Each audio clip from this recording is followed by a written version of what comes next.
I don't like to subscribe to the idea of having to dress, your age. I like the idea of dressing based on how you feel, like what you feel on the inside. So I have sort of been rooted in fashion, in grade school, like laying out the clothes in like mannequin form on the floor for school the night before. So I've always been kind of like a fashion girly because this doesn't feel like work to me. It feels like I am spending my days doing something I love to do, building relationships, working in fashion. Like if you love what you do and your passion is leading you in that direction, it's gonna work. Welcome back to the next episode of the Flexible Neurotic podcast. I'm Dr. Sarah Milken, the Flexible Neurotic.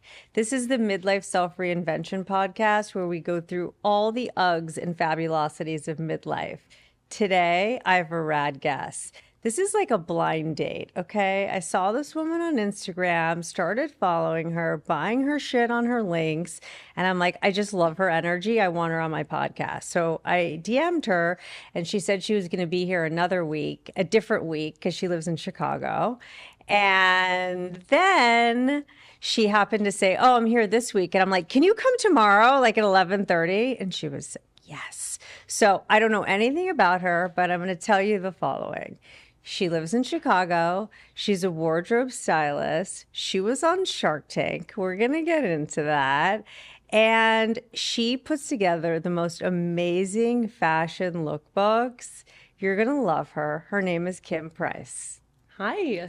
I'm so happy you're here. I'm so happy to be And your here. Instagram is Wear with Jeans. Yes, wear Right. with jeans. So like wear as in WEAR with jeans, GENES. Yes. Yeah. Okay. Love it. Tell me like what that's about. Yeah. How did you get here? Who are you? Why are you here? Oh, wow. Oh my gosh. All of it. Let's get into it. Let's go right in. Yeah. So Welcome to LA. You're staying thank with your you. sister. I am. My sister lives here. So I decided to stay the week. It's her 50th birthday. Oh my God. Yeah. So How she had a fun. party on Saturday and then we're headed to Ojai next Oh my week. God. Yeah. Amazing. Mhm. Yeah. Wow. So So it's it's like it's a little midlife mania. Yeah. Some a little estrogen bit. pumping. It if is. they're HRT'd up, if you guys are HRT'd up.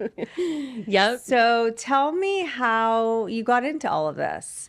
Yeah. So I have sort of been rooted in fashion. I want to say like since I was, in grade school, like laying out the clothes in like mannequin form on the floor for school the night before. So I've always been kind of like a fashion girly. And I spent some time in magazines. So I worked for Condé Nast, for Self magazine and did some like more advertising selling.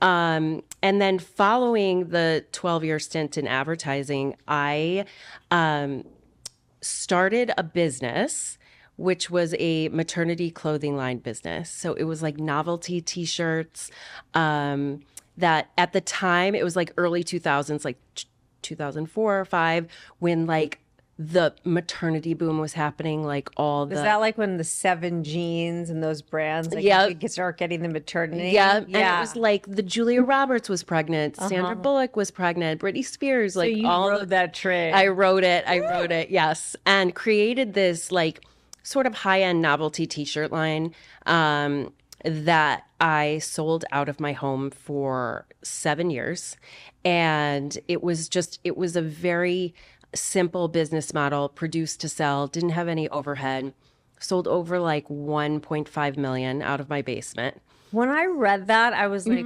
what? Yeah, it's Like, crazy. but how did you market it? Like, how did people know about it? Yeah, I literally just called boutiques across the country. I really just wanted to hang with higher end brands. I wasn't going mass. I wasn't going like to the Targets or the Walmarts of the world at that point. So how much were the t-shirts? So they retailed anywhere from like $38 for a tank to like $65 for a long sleeve. And it was like a custom fit. So it was meant to be form fitting, kind of show off your pregnant figure. And I got it. I did like all my own PR. I got on celebrities. I got on E! News. Wow. So it was really just sort of a grassroots. And how old were you? So 2004, I was like 30. Yeah, I was like 31. Okay. 30, yeah. Were you married at that time? I just had gotten married in 2002 and got laid off from my advertising job and spent some time just sort of figuring out what I was going to do. Worked for a girlfriend of mine who had a jewelry line, so out of her basement, and sort of learned the ins and outs of running a small business. And yeah, launched it in 2004. And it was doing really, really well. Like the trajectory was, onward and upward. And I was really getting like some big accounts. And then in 2008, everything sort of combusted, boutiques, the high-end maternity boutiques were closing. So a lot of my core business, my core accounts were kind of vanishing into thin air. And my production costs got super high, and Shark Tank had just aired their first season. And I was like, I don't know if I want to continue to fund this business. It's no longer funding me the way that I need it to. And my dad was like, why don't you just apply? And so at that time, it was just a very scrappy application process. Right. I sent in an email and they called me the next day. And I went through about 6 weeks of prepping with the producers, over the phone, sent in an audition video. And then next thing you know, I was here in LA shooting for... That's crazy. Yeah, it was crazy. It was really crazy. And you don't know you're going to be on air, even though they send you out to do the pitch. I think 24 pitches, but there was maybe 60 plus of us that were out here. And I remember it was my youngest son's first Halloween, and I missed it, and I was so sad. Totally mom time. Yes, totally. And yeah, I didn't know I was going to be on air, and truthfully, I was hoping I wouldn't be after the taping. Yeah. And then found out about 4 months later that I was on the season finale of season 2. Yes. Wow. Yeah. So what ended up happening there, and what were your takeaways from that whole experience? Yeah, it was very humbling. I think you go in as a business owner thinking well, this is my baby. And I, in my head, was I have a really good story. I sold, a good amount of product. And some of the other pitches I had seen in the first season were prototypes. Right. Hadn't even been on, out in the market for a year. And you're like, I got this. I know. I was I've got a story. And my pitch was really to go mass. So at this point in time, I had to shift and pivot and learn how to produce more inventory to go into Target or Walmart, and then decrease my production costs in order to do that. So I was hoping for connections, really. It wasn't about the dollar amount in terms of the deal. And I just underestimated the reality TV piece. Because it's for television. Yeah. But it was my baby. So I was like, what do you mean? So I definitely got pummeled a little bit. But in what way? I mean, maternity clothes doesn't seem controversial. Right. And it was actually interesting because there was another pitch around maternity gowns, like somebody had created a line of maternity gowns, and the objections she received were a lot different than the objections that I received. The main thing was like I said, I was on a huge trajectory. 2005, 2006, I was soaring. And then just as 2008 hit, it was starting to decrease. And so they sort of honed in on that piece. Do we really want to jump on this train when you're not, at your highest point?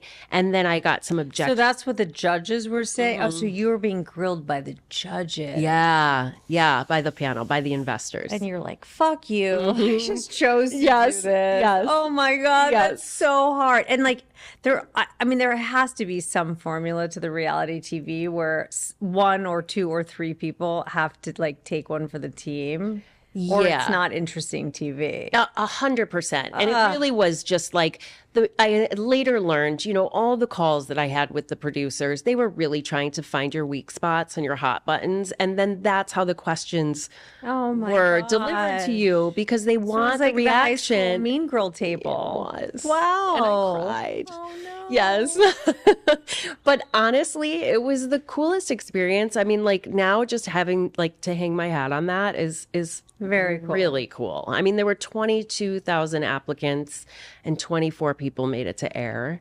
So, and if you see the episode, it's actually like Kevin O'Leary kind of comes hard at me at the end, and I just holding back my tears. I said something like, well, thank you, thanking them for listening to my pitch. And he's like, why are you thanking me? I'm like, because I'm a lady. Respectful. Yeah, I said because I'm a lady, and like walked out just like in tears. Oh no, that's awful. Yeah, it was crazy. And then I left there thinking like, God, I really hope I'm not on television. I mean, that's humiliating. And then I remember I was like running errands or shopping at the Gap, and I got this email, congratulations, you're going to be on air. And you're was like, oh, so fuck. public humiliation time. Perfect. And they don't show you the episode before it airs. Wow. So yeah, it was just. So then what happened from there? Like, did the company close down? Yeah. So honestly, I had kind of had in my head, like, it was great exposure. 2% of those pitches actually get a deal.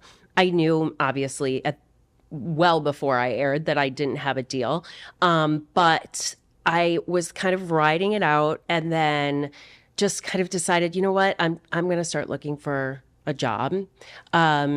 And the exposure was amazing. I opted not to produce any more inventory, but I still had my website up. So from the show, I did get a lot of traction, tried to blow out a lot of inventory.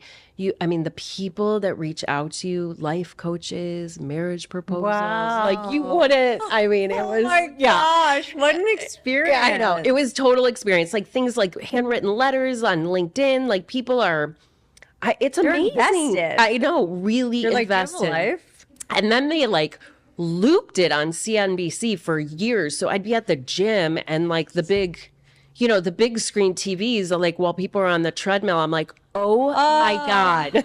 My God. And I would like the shit that keeps on giving. Exactly. And I would always see like, oh, it must have aired. Like all of a sudden I'd get this spike in like LinkedIn views or like random and at this point I hadn't, had a social account. I mean, social media really wasn't a thing. I don't know. I didn't have it until 3 years ago. Yeah. So it really wasn't. The way I grew my business was, phone calls and emails.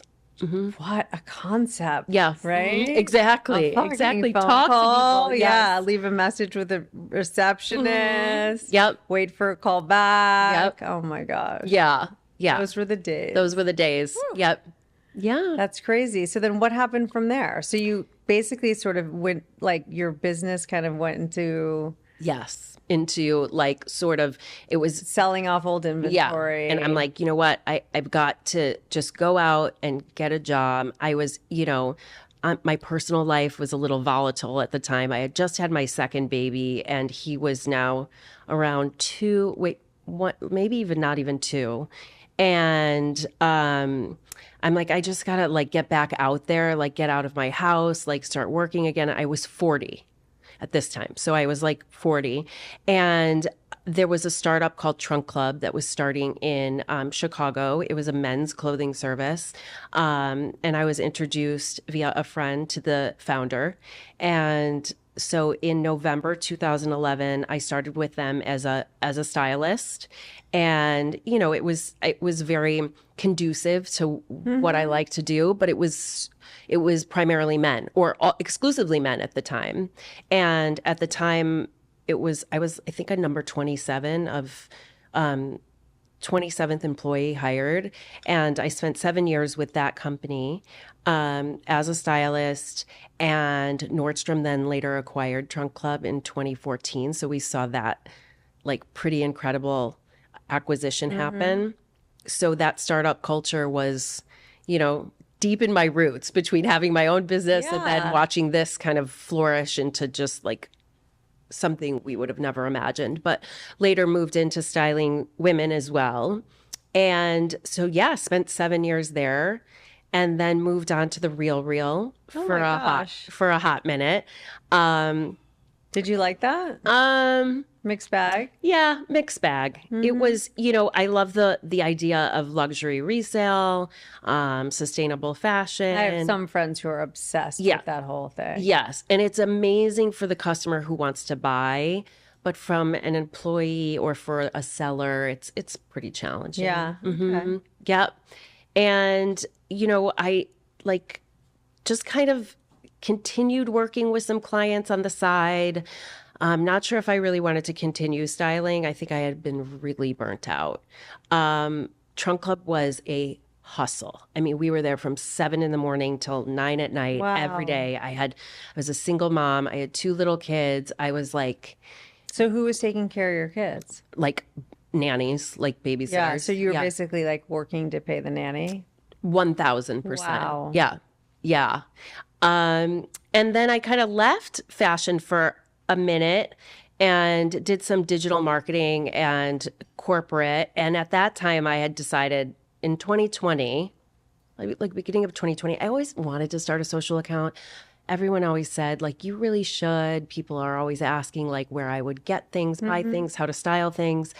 And so I pulled the trigger reluctantly. But isn't that the best way? It was scared the and best doing way. it anyway. Yes, it was the best way. And the reason why I came up with Wear with Jeans is because at that time, I was almost 50. And I was like, am I too old to do this? Like, you constantly ask Oh my yourself, gosh. It's like the famous question. yes, like, is it over? Like, am I like? And I was the oldest person to work at Trunk Club for a long time. I mean, You were like yeah. Grandma Kim. I mean, it was like 27, 28-year-olds, 25-year-olds, oh my God, my parents are your age. You're like the Yes. cougar. Yes.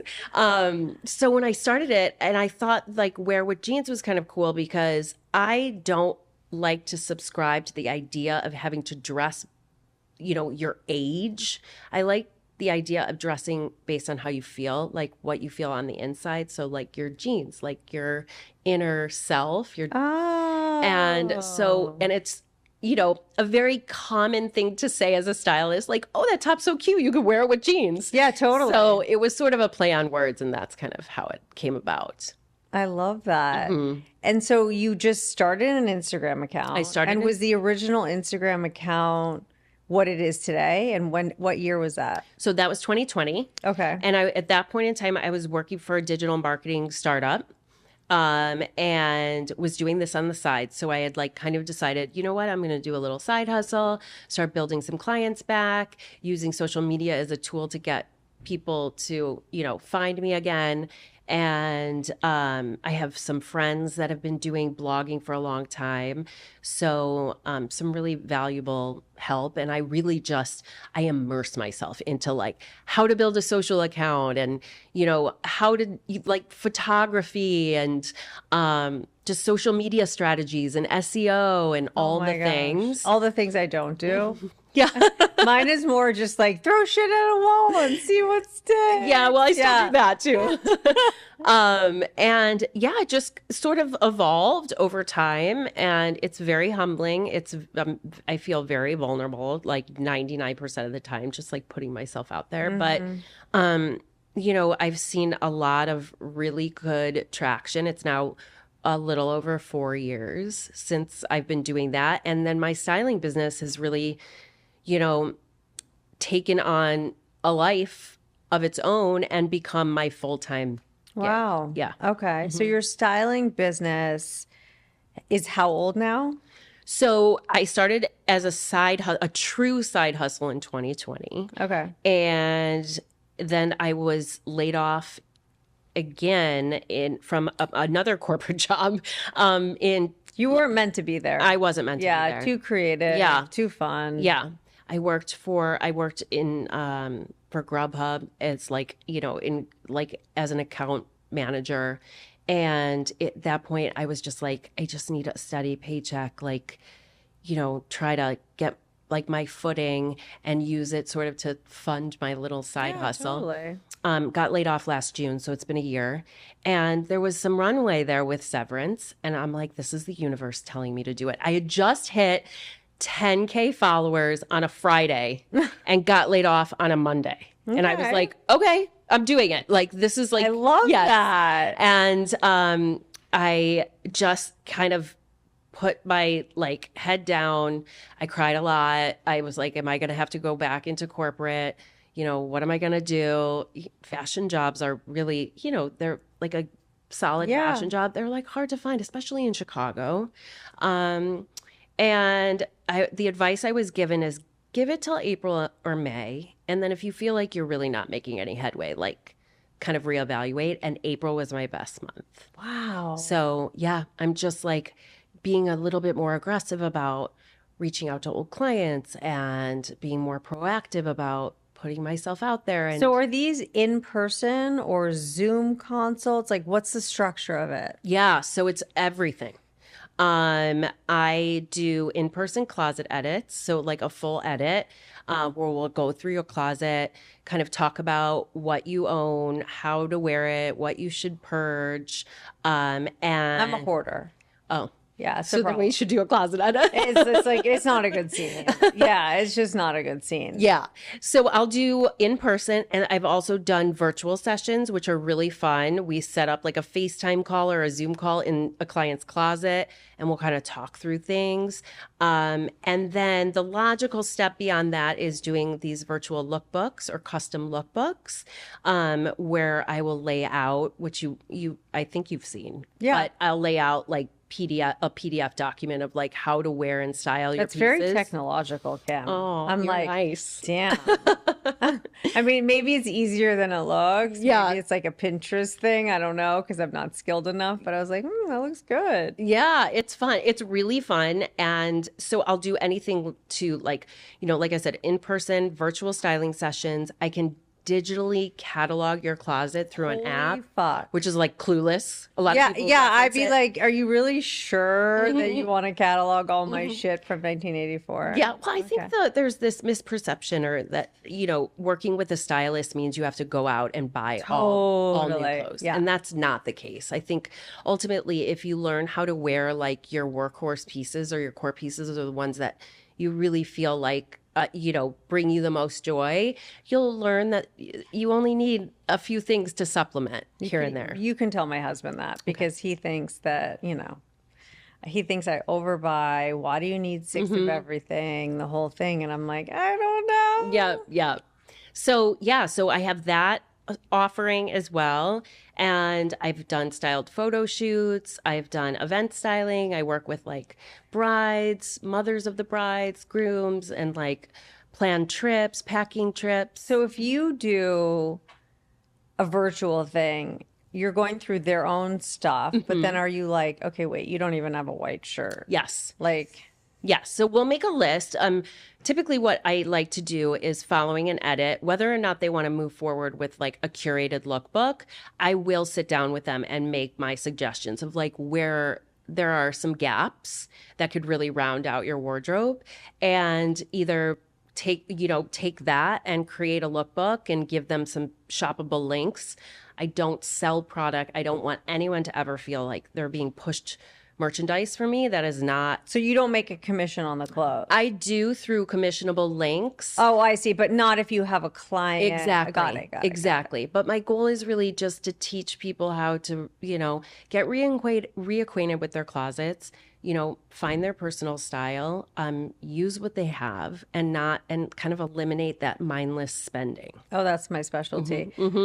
I mean, I've mastered that. Apparently, like I was saying to my friend yesterday, I wonder how much money I would save if I didn't have Instagram. Oh, Instagram is like It's a killer. It is like a killer. It's changed my spending like incrementally. My husband's like, do you think Instagram is free?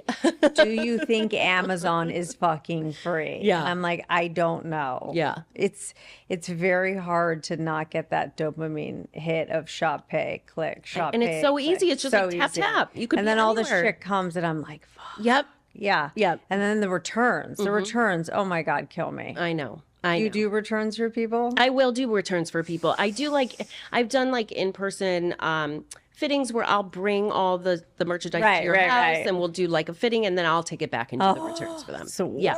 I know. Returns are the worst. They Oh are. my God. Yeah. Oh. Yeah. So what would you say your style is? So my style, I like to kind of lean on like your like capsule pieces, just like stuff you'll never get sick of, like a black button down or like a great pair of denim, or I'm a big blazer person. I think a blazer can round out an outfit. But Like do you have 3 blazers or 30? I have a handful of blazers. Okay. I think every one of my blazers has a different purpose, so to speak. Okay. But I feel like I'm like pretty classic and minimal. Okay. And then sometimes I have my days where I'm like, I want to be like a little more edgy, or I hate to use the word trendy, but like it's fun Yeah, to kind like of you dip want to wear in. the mesh shoes that Yeah. everybody's wearing. Yeah, I think there's ways to style things that don't look so out there that you're like, what am I doing? Am I wearing a costume? Right. Like, but I really like, a white button down is like my best friend, a great pair of flats, a great pair of like black boots. So I lean in on like those capsule pieces, and I really like to encourage clients to build out a strong capsule wardrobe, because that will never steer you wrong. But do you feel like then you're wearing the same 6 outfits all the time? No, No. I really don't, because I think there's so many great ways to style with accessories, with shoes, belts. There's ways to kind of, switch it up. You can add dimension by layering is like fall's my favorite season. Right. Well, because you live in Chicago. I know. If you layered in LA, I know. you would melt. I know. But even simple elements like throwing a sweater over your shoulders Right. when you've just got a tank top and jeans on. There's just ways to make things look really polished and put together. And what would you say, like women in our age range? You said you were 53? 52. 52. I'm 49. Okay. What would you say are like the major things or issues that women are having, like wanting to address with you? Like, is it weight? Is it like I can't keep up with skinny jeans versus wide leg jeans? Like, what's going on there? Yeah.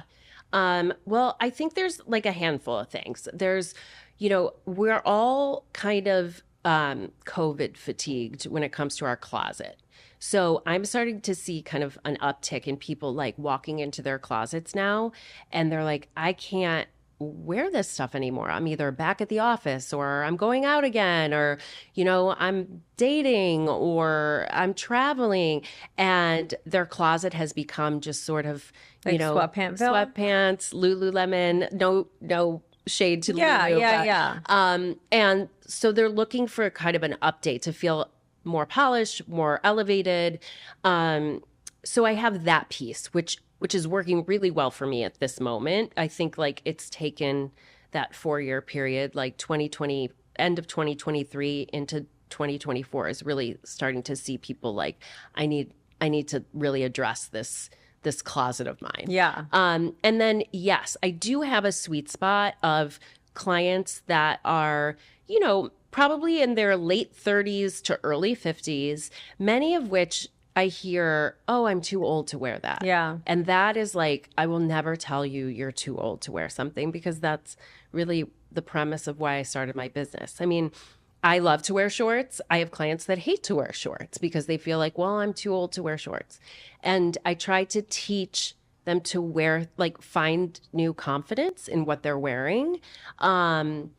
And yeah, I think that the whole idea of our bodies changing, it's frustrating. Yeah. I mean, I think, many It's of a us. whole thing. I It's mean, a I whole have thing. like some jeans, I have like 3 different sizes. Yeah, it's a whole thing. Yeah. Like, really teaching people, don't pay attention to the size. Oh, who gives a Yeah. shit? Honestly. Right. Like I'm a 24 and a 29. Right. Like Exactly. who cares? Exactly. But with regard to something like skinny jeans, when people are like, oh, am I not supposed to wear skinny jeans anymore? If you love your skinny jeans, let's find a way to style them more updated and like more current. So if you're wearing your skinny jeans, like let's put a tall boot over them, or if you like something more skinny, let's do something with a little bit more of an opening at the ankle where it doesn't feel like a legging. There's Yeah. there's ways to update it and not fully depart from the Totally. pieces that you love. Yeah. No, I get that.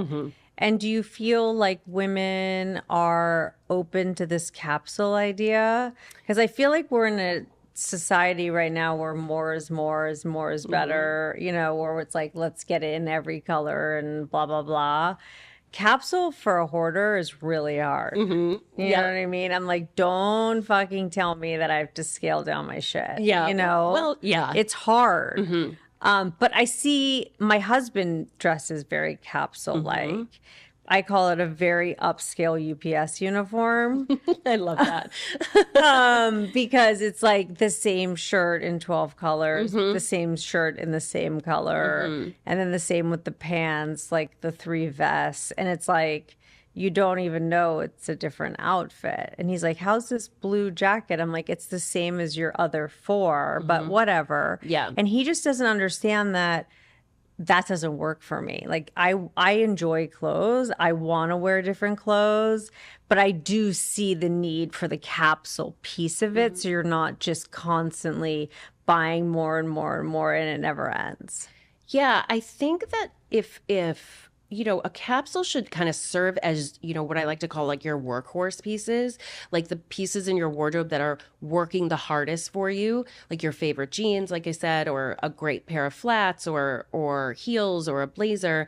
But that shouldn't deter you from like integrating your personal style around those pieces. So I think if you have those strong capsule pieces that you love, you feel great in, and that could look very different from one to the next. Like a leather jacket could be in your capsule, but a denim jacket could be in another capsule. Right. And it really just depends on the client and their personal style. And then I like to say, like, let's sprinkle in the things that make you you. You know, whether that's like the pops of color or, you know, the fun accessories. Like I love leopard. Anytime there's a Yeah. leopard moment, I'm in. Me too. I love leopard. I know. That's like my... Yeah, I love it. I love a great pair of leopard pants. Me but too. That just because you have a capsule wardrobe doesn't mean you can't integrate a pair of leopard pants. Right, but they're not part of your capsule. No, I wouldn't put like a strong, like dominant print in a capsule, but I would pair the leopard pants with a great black cashmere sweater that would be in the capsule. How many items, like, do you have a spring capsule, a winter capsule? Yeah, so what I tend to do is I'll put out like a strong spring capsule and a fall capsule as a download on my website. And so for those who, you know, it makes styling a little bit more accessible. It's like a $45 download. You have like 70 links, 25 styled looks with like 18 pieces. Holy shit, how long does that take you to do? It's it's a good project. Like but what's your way of doing it? Like, are you deep diving into like Bloomingdale's, Nordstrom's and gathering all the links? Yeah. Wow. And I'm trying to give people options at all price points. Yeah, that was gonna be my next question. Yeah, because you know you can want to invest in a great pair of shoes, but you may not want to spend $100 on a t-shirt. Yeah. So I like clients to feel like they have all different options at every price point. But is it hard to cater to different price points all at the same time? Not for like your classic staples. I don't think so. I think, and I'm like all about the hunt, and I love a good high-low outfit. Oh my God, me too. People are like, why don't you post all your stuff? I'm like, because I feel like I'm like wearing $1,000 shoes and like a $6 tank top and like nothing makes sense. But you know what I like, mean? That's the beauty of I know, but it just feels weird when you go to post it and you're like, this doesn't make sense. But even so, like women are so funny, and I do this all the time. But if I'm at Starbucks and someone's like, "I like your shoes," I will quickly tell you, "Oh my God, they're H&M. They were $20." Oh, me too. I love Jeremy's to brag like, my about husband's it. like, why are you telling people? And I'm like, because women want to know, but not every woman will actually ask. Right. I ask and I tell. And I think I would be far more inclined to be like, these were $30 shoes. I wouldn't tell you, oh, they were $1,000. Like run to Neiman's and grab them, you know, but you're more proud of like those like little gems that you If find. I see someone wearing something, I will literally chase them down the street. I love that. Excuse me. excuse me. Like I was in New York and this woman was wearing these green linen track pants. Mm-hmm. And I have a million pairs of track pants, but they're polyester, which is like a crotch swamp Oh yeah. situation, you know, in the summer. So I'm like, oh, I love these linen. I was like, excuse me, where'd you get them? And she's like, oh, this Australian brand. I'm like, no, no, no. I need like the specific Give me the website. link. Yeah. I was like, don't tell me Australia. Yeah. Like, tell me exactly, and I'm gonna find them. And I Yeah. did. Yeah. But I'm just saying, it's like I want what I want. Yeah. And that's, I mean, like if you love clothes, Yeah. like that's it's such an amazing way to express yourself. And like if you see somebody wearing something that you love, like find out. I Like, know. I love to share. I worked with people that gatekeepers. they didn't want to tell you. Yeah. And I find it to be, and I think that's what brought me into having like, you know, a social account, because I'm like, I'm wearing this. I want you guys to have it too. It's funny because women tend to be gatekeepers. And I think the influencer space in social media, if you think about it, has like kind of ungatekeeped a lot of things. Is that even a word? You know what I'm saying? Yeah. Ungatekept. Opened the gates. Open the gates. Yeah. Because they want to sell you what they're wearing. So they're happy to tell you, oh, this shirt is from wherever. Yeah. Whereas before it was like, oh, I don't know. I forgot.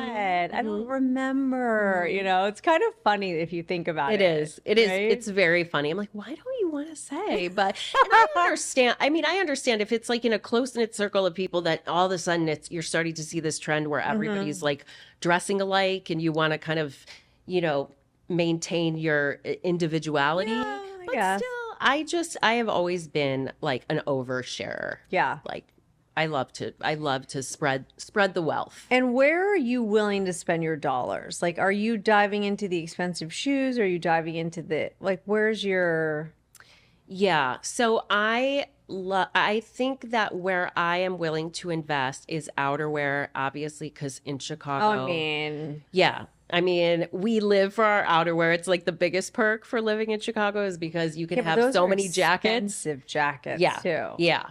Yeah. So I think a great outerwear piece, I love a great pair of boots. I think like boots and Like knee-high-ish boots? it depends. Like I have a pair from last season that were just like kind of an ankle boot, but had just like the perfect heel height, and you could wear them dressed up or dressed down. And to me, that was like worth an investment because I'd wear them so many ways. Yeah. I think premium denim is great. I mean... Yeah. Yeah. But the premium denim thing is crazy beans, too. I know. Because, like, I went to Redone the other day. Oh, I know. And I tried on a pair of Levi's and they were $800. And I was like, I know. what? I know. The vintage Levi's are like, you know, I didn't even kind of know that scratching they $300. Yeah. I didn't even know you could get $800 jeans. I was like, okay. I wouldn't go that high. But if I'm working with clients, Yeah. and, like if I want, I'll tell them like if they want to invest in like a couple pieces and they feel like denim is a staple in their wardrobe, then I would add maybe some that are hovering around 250, yeah, 300. yeah, I get that. Yeah. Yeah. But I would say those are like really where I would go in with like a heavy investment. If my wallet looked a little different, those answers might change. Yeah. But right, yeah. right. So do you feel like you buy stuff every month? Do you feel like you buy stuff? Like, how do you keep it in check? I need to get better about that, Yeah. according to my husband. Yeah, I mean, listen, like I'm by no means like a minimalist. I like to encourage people, like I said, to kind of build a foundation in their wardrobe. But it is my passion, and I feel obligated to share more and more so people are inspired or have ideas. But I think my rule of thumb is if I cannot wear something 3 ways, it is just really not worth buying. Okay. And I try to tell that to my clients too. Like, let me show you 3 ways to wear this. You should be able to wear it like casually, dressy, and sort of like middle of the road. Okay. So give me an example. So I would say like a leather jacket is a great example. Like if you're going to invest. I have to get my jeans out of my crotch. Oh, yeah, I feel you. Okay. Yeah. I think a leather jacket is a great example because you could wear it over like a great slip dress I with love that. with a heel and out to dinner. You could wear it with a t-shirt and a jogger with sneakers during the day. Or you could wear it with a great pair of denim and a bootie and like a cashmere sweater for like work. Now, is that an H&M leather jacket or is I that think if you're, it could be either one. Okay. But if you are going to invest, that's a great way to justify an investment. Got it. Okay. Yeah, because sometimes I'm like, do I want the trendy leather jacket that like doesn't have the collar? Like, is that like a long-term purchase for me? Like, I don't know. It's this kind of back and forth. Yeah. Well, and that's again goes back to the high low. Like if you want to dip your toe in something, but you're not really sure how you're going to integrate it into your Yeah. wardrobe, then do it at a lower price. And if you decide, oh, you know what? I'm really wearing this a lot. I think I want something a little nicer. Right. Then you've already kind of experimented. And how do you deal with the handbag thing? Honestly, it's like, Well, the again, luxury resale is like everyone's best friend now. You can find some great handbags like on a resale site or like on eBay or vintage is obviously all the rage. So there's definitely ways to get that luxury element without like going $5,000 on it. right. Now, do you feel like you buy handbags that are like for the whole seat, like that you could kind of wear all the time? Or do you feel like you have like summer handbags? Some pieces are kind of year round. Yeah. I again, like I think if you're going to invest in a bag, it should be something that you could get the most use out of. Taking like a great suede tote that you could wear all year. I mean, you really can integrate suede all year. I'm not. Even in Chicago I when think- it's wet? Yeah. I mean, Okay. I don't subscribe to that. Okay. No, meaning like it's wet outside. Yeah, I don't subscribe to that. Okay. I'm like, that's fine. Just spray it. There's plenty of Okay, okay. there's plenty of ways to protect Just your chemical yourself up. just bring it on. But I think like when you're gonna really dive deep into an investment bag, it should be something that you're gonna have for a while and can take you year round, and it's super versatile. I you know I love a great handbag, but I don't think that it necessarily needs to break the bank to look luxury, to look elevated. I think there's ways that you could integrate less expensive if you're willing to do the work and look. Do you have favorite brands that are like one or two steps down that kind of give you the look but aren't necessarily $5,000? Yeah, I do. I have a bag from a brand called Demillier London, and they have beautiful, beautiful bags that are priced under $600. I have a bag that I got, it's sort of like just kind of a handle bag that I probably got 2 years ago. It looks brand new. I get compliments every time I carry it. It's like weathered every storm, and I'm not nice to my bags. Neither am I. I'm like Yeah. disgusting. I'm like, I have a water bottle and gum and Yeah. gummy bear. It's not good. It's not good. Yeah, I do really, really love their bags.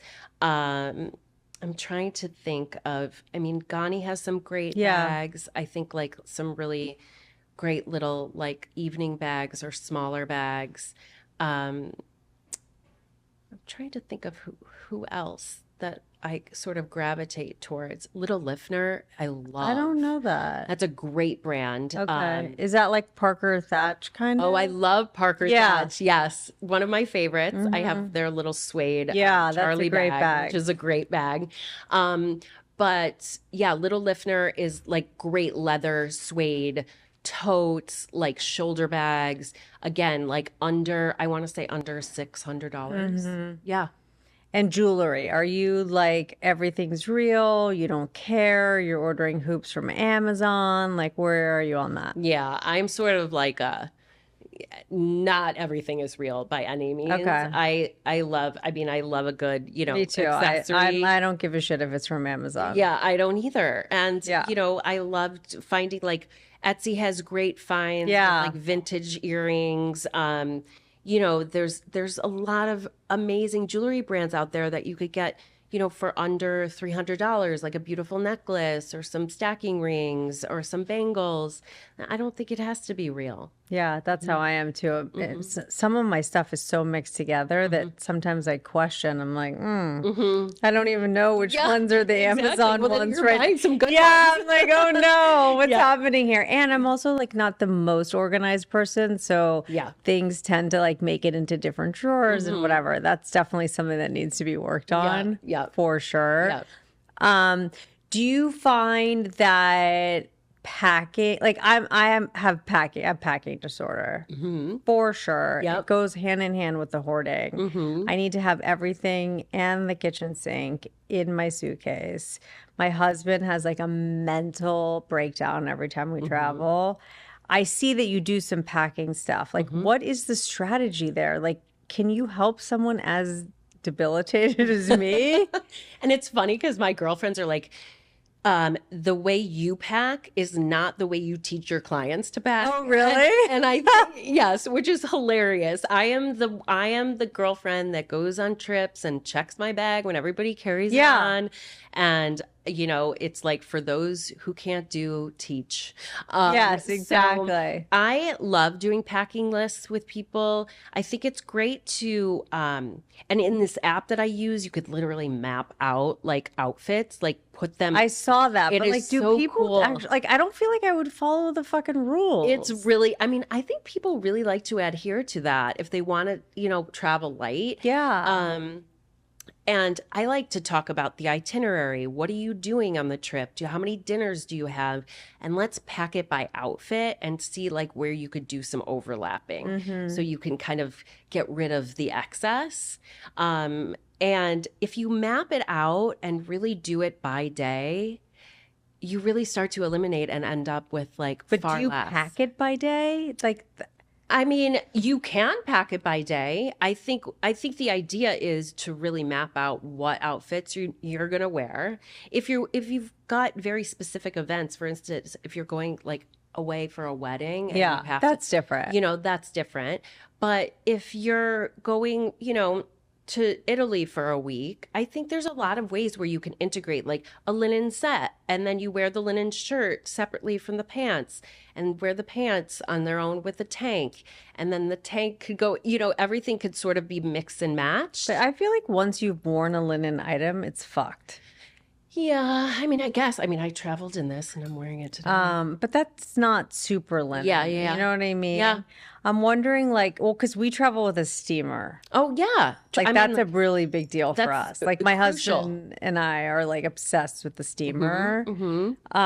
Because he's like, I'm not paying for hotels to, like, steam my shit. No matter how I pack, to be totally honest, it's always wrinkled. Like, some people are like, lay the dress over the suitcase, put it in a pack. Like, no matter what I do, it's always wrinkled. Yeah, no, I agree. And there's some really great steamers, like travel steamers that are super tiny that like can do wonders. I think that's like critical when you travel. Oh my God. Yeah. Like I would 100%. die without it. Like we took it into Europe. We had like converters. It was a whole thing. It's like a science project. Yeah. For sure. Yeah. But it's so life-changing. Even my son in college with like, if he has to do dress shirts and stuff, I was like, here's the fucking steamer. Yeah, exactly. It's so easy. It's so good. It's great. And it brings, honestly, you could, like you said, like you could wear a linen piece and then just steam it out. It's the crotch wrinkles are hard to get out sometimes. That's my issue with re-wearing linen sometimes is the crotch wrinkles. Yeah. And I have some clients that just won't even wear it and will just find alternatives. I'm on the fence. Yeah. I love a good linen. I know. So do I. I just don't like the next day crotch wrinkles. Yeah. That's hard for me. Now, in terms of the unpack, do you have any, like when you come home and there's that suitcase staring at you, like really? I know. Well, packing cubes are great. But do you actually put the shit back in? I just throw it all back in the I suitcase do. and slam the shit I closed. do. I think that's My husband does it. So he does what you do. He like puts it all back in. He's like folding dirty underwear. I was like, what the fuck is the point of folding dirty underwear? Just Right. throw that shit back in and slam the door. Right. Well, I don't necessarily like fold my dirty stuff, but I do like to reserve a cube for the dirty stuff. No, that I get. Sort And of. then you can put all your dirty stuff there, and then when you unpack, it's just like throw it in the laundry room. And then it's that much easier where you're not like deciphering what needs to be cleaned or what you didn't wear. It keeps your dirty stuff away from the clean stuff. Yeah. I am definitely of the mindset that as soon as I get home, I gotta unpack. I can't look at a suitcase and I can't just have put it in sit there. another room. Yeah, I 1000%. My have to husband do is it. like unpacking shit. It's like 2 a.m. Yeah. I'm like, you are a freak and I'm going to bed. Yeah, I absolutely have to unpack That's right so away. funny. But then you have to go find all the places it's supposed I to know, be, and then I there's know. the steaming that needs to be know. steam stack and all of that. I know. It's a lot. I know. Okay, so what's your favorite part of your whole gig, your whole platform? Like my everything that I'm doing. Yeah. Like I think the client experience is my favorite part. I don't think it ever gets old when I get a screenshot from a client that said, I was just stopped on the street because they loved my outfit and it was something that I put together for them. I love that. Or it's like, you know, especially when I worked with men like are so much fun to work with because it's such a simple formula and it's all about their clothes fitting properly.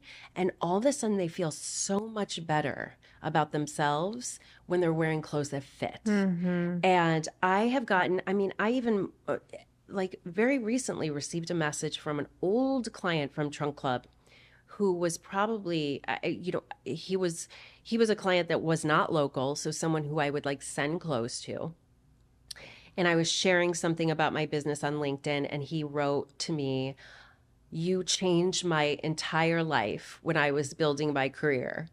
And he was Wow. kind of starting his corporate trajectory and just said how much it changed him and how it brought so much confidence to his life. And those never get old. Yeah. I feel like the feedback is just, it means so much to me. I feel the same way about my podcast too. I'm like, oh my God, like the fact that meant this means so much to them Yeah. makes it worth it. Yeah, I mean, like connecting with people. I'm not, you know, because I don't like to sell people things. I want to have a relationship with you. I want you to feel comfortable sending me an outfit and saying like, does this look okay? Like, can I wear this to, you know, a work dinner? Like those relationships are like, you can't really, you know, put a price on that. It's just amazing. So I say that's my favorite. I love that. Yeah. Now, what about the link situation? Like, I get a lot of DMs like, you never link your stuff. So I haven't announced this yet, but I'm gonna try Okay. to do a little shop my. Okay. But I'm scared of it, and I haven't done it for 3 years because I was like, okay, my focus is my podcast. My content is not necessarily about clothes, but it's just about like midlife self-reinvention. Clothing is a fun thing for me that I enjoy. But then I get like a million DMs like, where's your visor from? And then I'm like, ugh. And so now I'm like, okay, should I just bite the bullet and do it? How do you streamline it so you don't feel like you're spending the whole day like looking for links? And I mean, I don't know. Well, I think the reason why I spend time on it is, you know, my business really has so many streams of revenue, and that's an important stream of revenue in terms of how I build my business. So when I'm posting something and sharing something, it's part of my business formula. Right. And yeah, it is labor intensive, but I do find that when people can kind of trust my purchases, they'll come to me for more and more. Right. And hopefully, you know, that translates into working together on a more personal level. So I kind of look at it as like baby steps into working with me one-on-one. It is a lot. I think I find I dedicate, certain times a day where I build it out, but it becomes sort of second nature when But are you're really you doing like it. you're whatever you're doing the next day? Like, do you know you're wearing that? So you've already gone into Shop My and like found all the things? Like that's like like It that's is a a lot of process. yeah. Yeah. No, I don't oftentimes know. Like if I'm going to share this outfit, it's not linked yet. Like I'll have to, and in many cases it might be something old, so I might have to do like the digging for something similar. Right. And do you find that women want to buy the something similar? Because I'm sort Yeah. of annoyed a little bit when it's something similar. Yeah, I mean, I I'm like, look, bitch, I want those exact shorts. I think like for something that's a little more basic, it's easier to swallow. But like I wore a top the other day and I hadn't worn it yet and I posted it and so many people were like, "Where's your top from?" I'm like, "I'm sorry. I got it like 3 months ago and Yeah. it's no longer around, but I'll try to find the alternatives." Some people will be okay with that. Some people Right. won't. But at least I'm still trying to Or provide that sometimes you'll resource. go to the person's Shop My and there's only a size extra large left. Yeah. And you're like, Yeah. that's helpful. Yeah, sometimes what I'll do if I notice that I'll put alternatives in there. Okay. And like indicate this is my actual low in stock, but here's another one. And so in Shop My you're able to kind of add little comments under each product, so it becomes like more of a conversation. So you feel like you make enough money on doing the links where it's worth it? Because a lot of women say they don't, and it's not worth their time. I think you have to do it in massive quantities to see its monetary reward, but I am not in the mindset where I would relinquish that piece of my business. Got it. I think all streams of revenue right now as an entrepreneur are important. And like to me. you said, you're using it to bring Mm-hmm. them ultimately to your higher ticket items, which makes sense. Yes. And it's a great way to establish relationships with brands. If brands see that you're wearing their pieces and you're tagging them and linking them and generating sales So if for you them. wear, like, I don't know, let's say you wear a Stod dress, right? Are you putting the Shop My Outfit link on there and tagging Stod? Yes. Because don't you feel like viewers might just go directly to Stod and not go to your Shop My link? It's possible. Yeah. I mean, I think like the more internet savvy would be like, oh, I'll just head over to Stod and see if I Yeah. can find it myself. Sometimes I'll hide the tag, but I think I actually think it's more important. It's building that relationship. It goes back to gatekeeping. Yeah. Like I love these pants and you know what? They're from, Shop Up and they're, Lisette. Like if you want to find them there yourself, great, but I'm making it easier for you and linking Yeah. them. So, but I like the idea of building relationships with brands, them knowing that I am, wearing their pieces. How has that changed for you and how has that grown? Yeah, it's grown a lot. Like I do feel you gain a lot of traction with your brand relationships when you share outfits on body, like you're actually wearing it. You're not just sharing like a link. And I've worked with brands, at various partnership levels, whether it's like as an ambassador or like a partner or to a paid partnership. And again, that's, more revenue generating and it helps kind of. Do you ever feel like, oh, I don't really love that item and I really don't want to do a whole thing about like a I won't do that. Okay. I really won't. I really only want to work with brands that I know I'll wear. If I have brands reach out, like we want to gift you, X, Y, and Z, and it doesn't, I know I'm not going to wear it. I really kind of like I know, to that's how I politely feel decline. too. Yeah, Yes. yeah. Now, going back to what we were talking about a little bit more in the beginning, obviously there's going to be a lot of women watching this or listening to this who are like, I want to do something too. I don't know exactly what it is. Or maybe they do.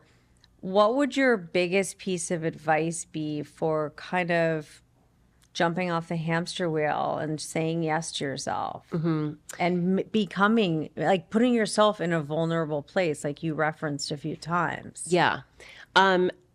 It seems so cliche, but you have to do it. Like you got to listen sort of to like what your passion is. For me, I would have been so sad. You know, my future self would have been so sad had I had not just taken the leap, because this doesn't feel like work to me. It feels like I am spending my days doing something I love to do, building relationships, you know, working in fashion. And the fact that I did it, it's scary for sure. And there are days where, you know, you worry if it's even gonna sustain itself. But a lot of things that I've listened to and a lot of people that have really inspired me, it's, you got to trust your gut, and it's going to lead you in that, like, if you love what you do and your passion is leading you in that direction, it's going to work.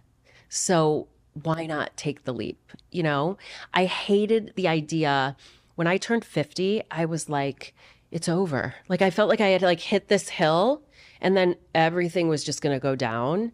And there's so many women out there that are proving otherwise that we have to like listen to them. And how do you stay out of the social comparison thing where it's like, well, she has 600,000 and she has blah, blah, blah. Like, how do you kind of stay in your own lane? Because I think that is definitely one of the things that keeps a lot of us from actually taking that step of what we want to be doing. Yeah. I wish I could say I'm really good at it, but I'm not. I do have days, and I think, you know, maybe the days are a little fewer than they were earlier when I started, maybe 4 years ago, 2 years ago, a year ago. It's really hard not to compare. Yeah. But I keep telling myself, like, comparison is the thief of joy. Yeah. Everybody has like their own trajectory. Everyone has their own path. You know, social media is very deceiving. Just because it looks easy for someone else doesn't mean that it is. And, you know, I find the days that I really focus on my small wins, my baby steps forward, more good comes of that than those days where I'm focusing on everybody else's successes. Nothing good is coming to me. Yeah. And there's room for everyone. Someone else's success does not mean you're not going to be successful. And like, that's what I always say to people. I'm like, there's so many other midlife podcasts. It's not like I'm doing something that's so fucking unique. It's just my voice, my spin, and that's it. Like, there are going to be people who want that. There are going to be people who prefer something else, whatever. But you bring your own spin to it. I mean, there's so many fashion influencers, and everyone has their own sort of style. Yeah. And you have to kind of find who your people are. Yeah. I mean, it would be boring too. It's just like, I like to listen to 100 different podcasts. Why do I only have to listen to one, you know? And it's the same. Like, I'm influenced by so many different, you know, style icons, celebrities, like influencers. That's the beauty of it. There's so much to absorb. And but doesn't Instagram just make you want more things that you don't really need? Yeah. I'm like, Yeah. I'm like, I would have so much less stuff. I know.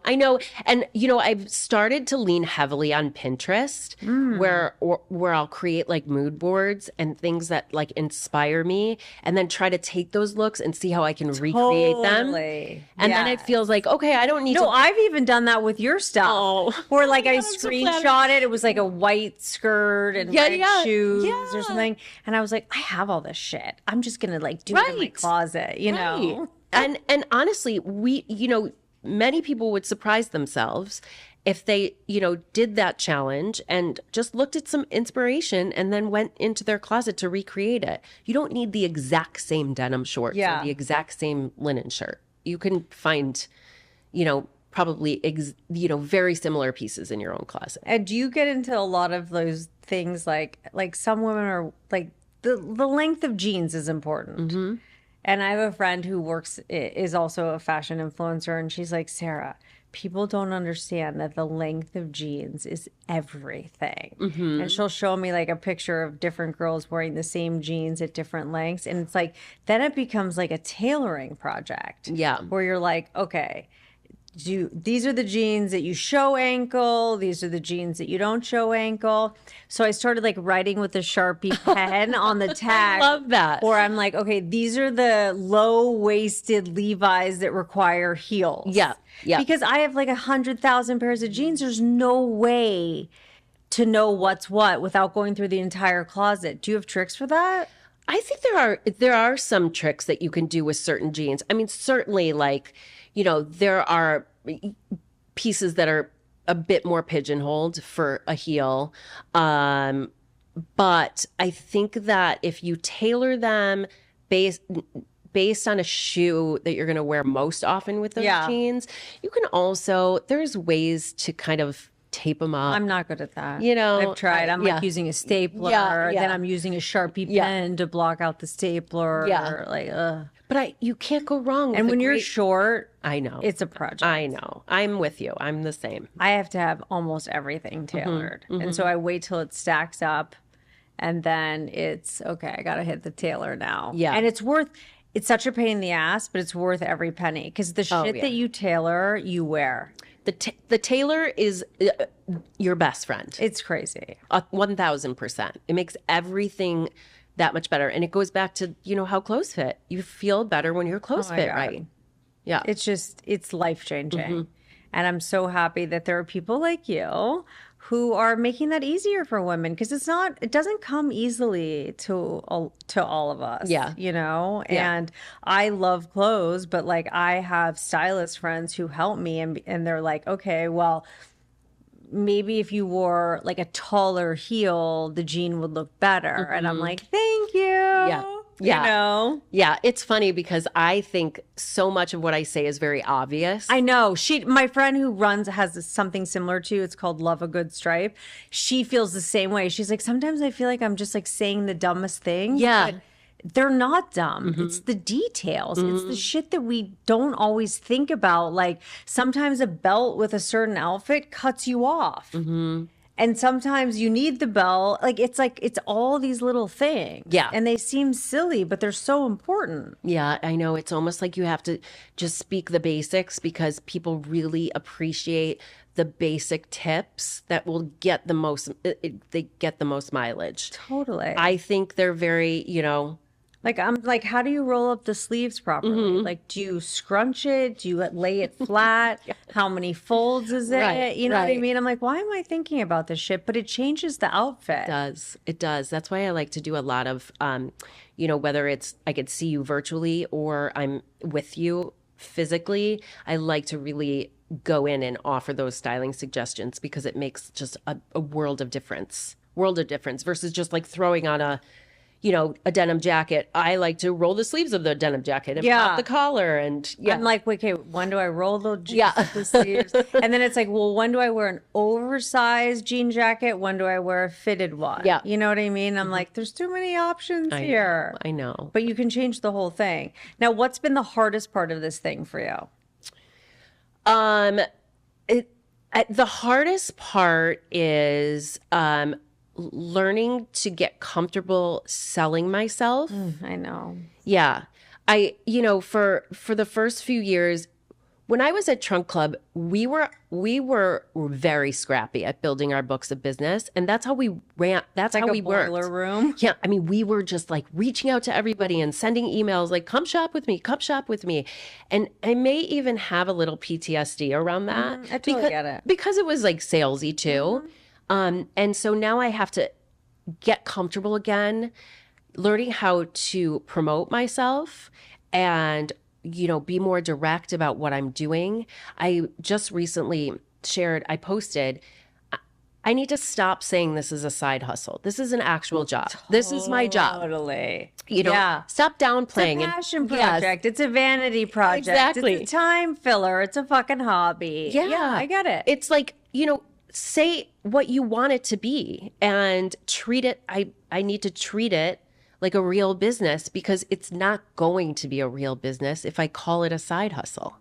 It's just not. And you're kind of belittling it and belittling yourself. Right. And I feel like it is true that like the words that we say to ourselves and out into the atmosphere become things. It's a huge thing, and I'm really starting to get better at that. I'm starting to get better at not catastrophizing, like what if this doesn't happen? What if this goes wrong? What if instead, like, what went right today?